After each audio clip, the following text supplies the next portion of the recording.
यामध्ये जिल्हा स्तरावर जिल्हाधिकारी यांच्या अध्यक्षतेखाली जिल्हास्तरीय माध्यम संनियंत्रण समिती असेल।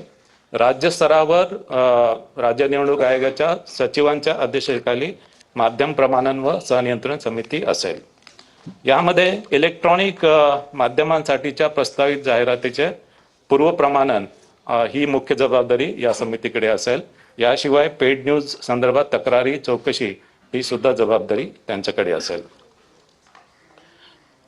ही निवडणूक घोषित झाल्यानंतर संबंधित जिल्हा परिषद पंचायत समिती क्षेत्रात आचारसंहिता लागू झालेली आहे।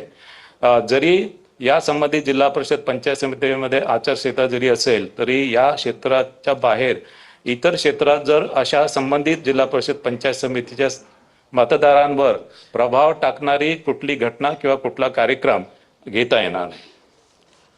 या निवडणुकीमध्ये निवडणूक खर्चावर जी मर्यादा आहे यामध्ये 3 स्लॅब्स केलेले आहेत। ज्या जिल्हा परिषदमध्ये 71 ते 75 निवडणूक विभाग आहेत त्यामध्ये जिल्हा परिषदसाठी 9 लाख, पंचायत समितीसाठी 6 लाख।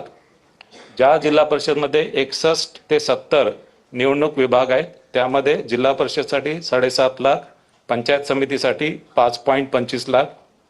ज्या जिल्हा परिषदमध्ये 50 ते 60 निवडणूक विभाग आहेत त्यामध्ये जिल्हा परिषदसाठी 6 लाख आणि पंचायत समितीसाठी 4.5 लाख अशा प्रकारे निवडणूक खर्चाची मर्यादा आहे।